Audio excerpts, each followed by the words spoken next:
Well, hello. This is part three of drawing a cat. You can see I've drawn a bit more of my cat in. It's not perfect, but it's close enough. Now I've started to shade in a bit because that is the option you have. You don't have to, with drawing, do any shading at all. You can get very much the character of something just by outlines.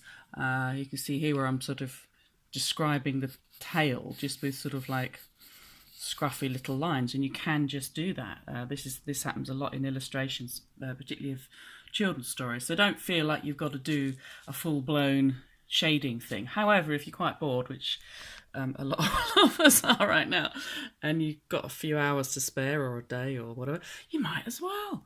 Now, to do shading, if that's what you're going to do with it, don't want to just do like a life. You're basically trying to, first of all, you're trying to get a line drawing done which is roughly in proportion. So this is rough. I can already see there are mistakes here where I haven't measured quite enough, but I was holding the camera the whole time, so I'm letting myself off of that one because you won't have that problem if you're having a go at this. But yes, there should have been more measuring. For example, I was measuring that down to that, down to this bit here. Have I got that right on here? That down to there, kind of. Anyway,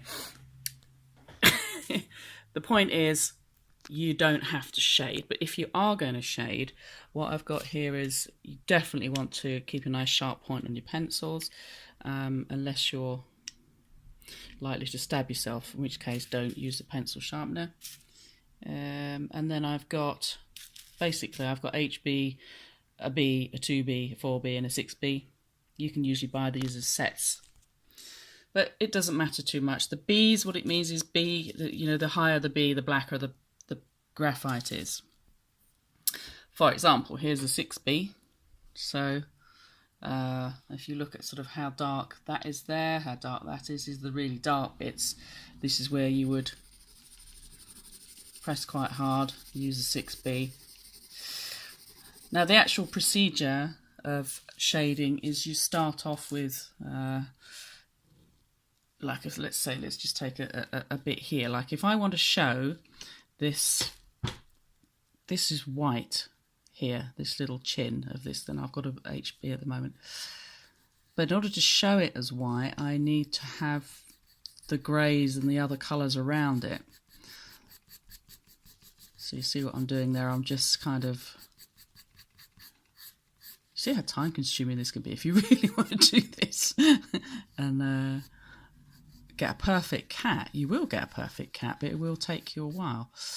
But it's so therapeutic. It's so much better than watching the television or anything, these boring things where you've got nothing to show for at the end of it. This way you've got something beautiful to show at the end, or interesting. And it may not be this cat, but who the hell cares?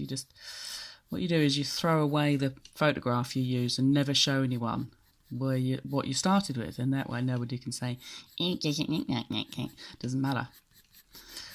So you see what I'm doing there? I'm making this, because look at the picture here, that is very white.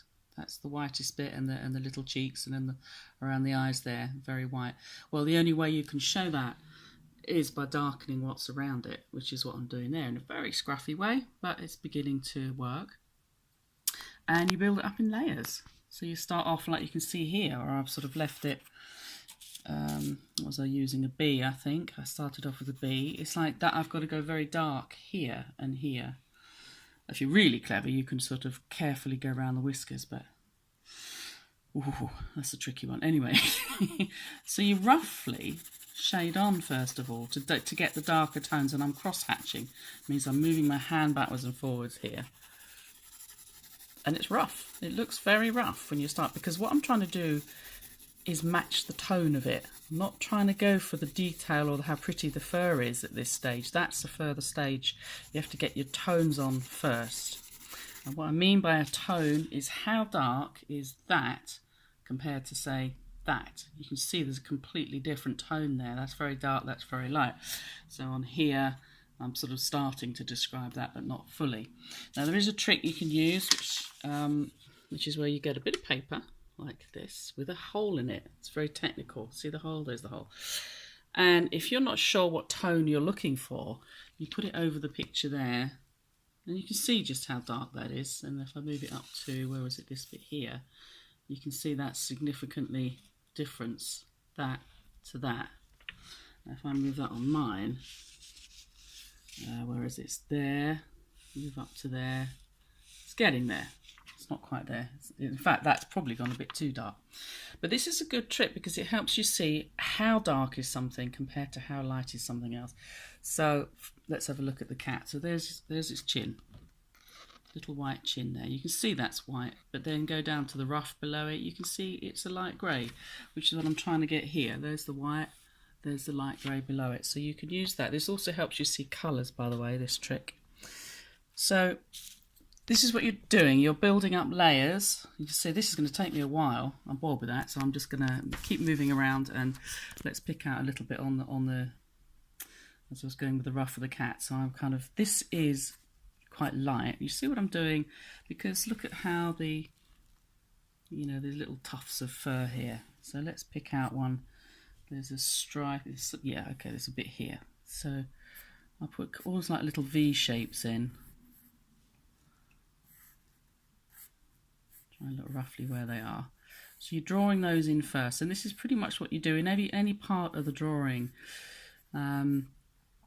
You draw out the lighter bits, and then you darken the bits around the lighter bits in order to make the lighter bits look lighter.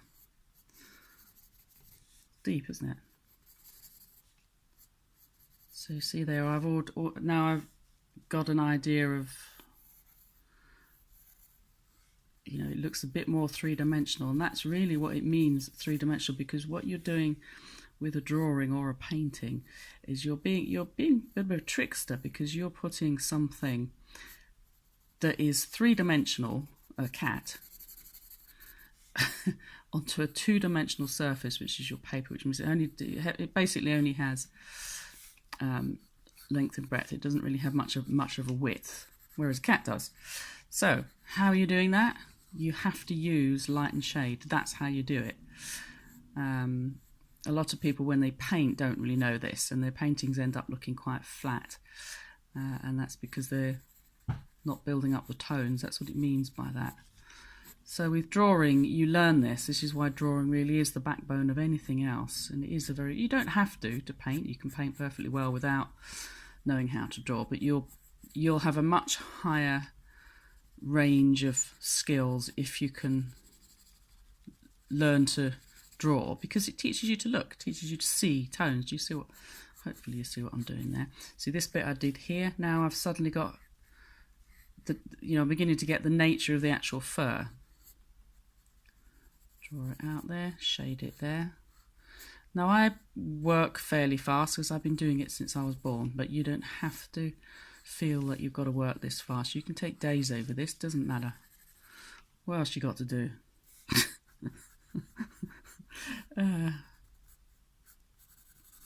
So you see how that now, I've now got the sort of tufty bits, and I can keep going forever on this. I'm still finding things that I've got wrong, so I'm still prepared to rub out here and there. I think the face has got a bit wide, but you know, it doesn't matter, it looks like a cat. So what else did I want to show you? Yes, okay, so the only other thing I wanted to say was, so it's very rough. It's still very rough because I'm building up the layers gradually, bit by bit. But the interesting thing is, like if you look at this, you think, oh, that's really scruffy and horrible. Firstly, I quite like it like that, but if you didn't like it like that, what will happen is as you go over it, once you've got the tones on, basically this is the sequence, is once you've got that, you think that is as dark as it needs to be to match that. You're matching tones is what you're doing. You can see, there's clearly a difference between this colour, this tone here, sort of light grey, and this.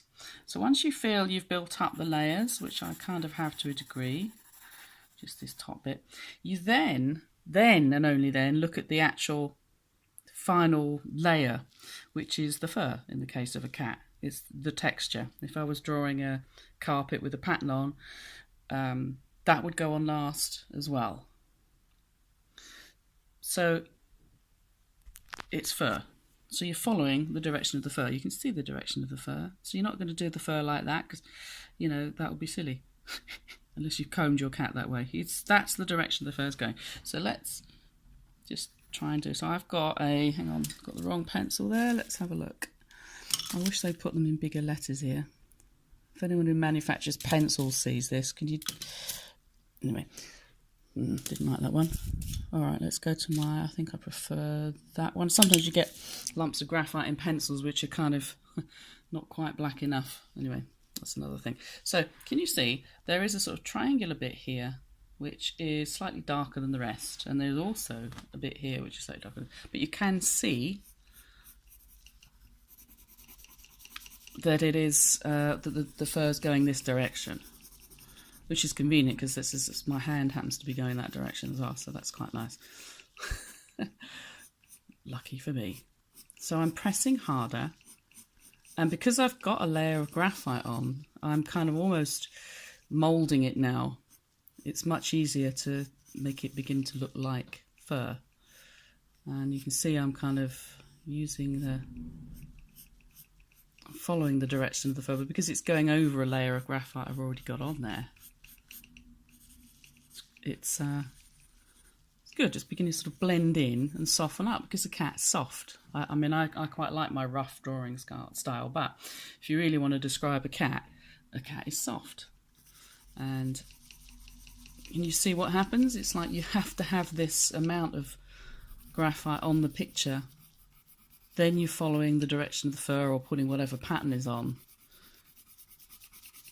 and it does begin to soften up. So that bit now looks a bit more like you could stroke it, you know. I use that a lot. I always imagine what it would feel like to actually touch this cat. So same down here, you can see, you know, you've got the same thing here as I was doing there. You might have to draw out the odd tufty bit. There's a sort of lighter bit here. Let's just see that.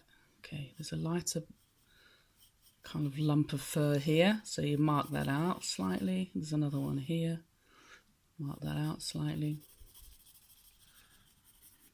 Then follow the direction of the fur. I'm yet to do this whole section. It's not really quite done yet. Though most of it's not done yet. I'm actually just trying to show little bits and pieces of the technique so that you can, should you feel inclined, draw a cat. By the way, if anyone does and you want to send it to me, you can go onto my website, gillbustamante.com, get my email, send me the picture. I'd love to see it. I'm not charging for any of these lessons or these videos because it's, well, I don't need to, don't want to.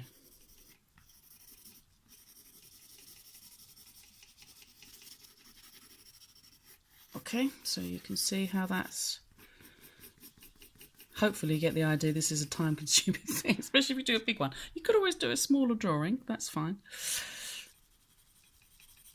But I think you get the idea. It's very, very, it can be a little bit frustrating sometimes when you look at the time, but actually you can do it like, you know, 20 minutes here and there. You can do it over a series of a week or two. And it is worth it because it's lovely. It's a nice thing to be able to do, isn't it? Drawing. Most people, the amount of people that say to me, I wish I could draw, it's like, well, you can draw. Can you hold a pencil? Well, yes, you can draw.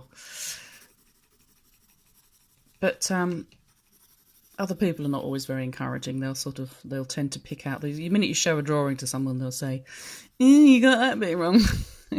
So don't show it to them. And definitely don't show them the photo you were working from, because then they can't say, oh, that bit's wrong, because they won't know, will they?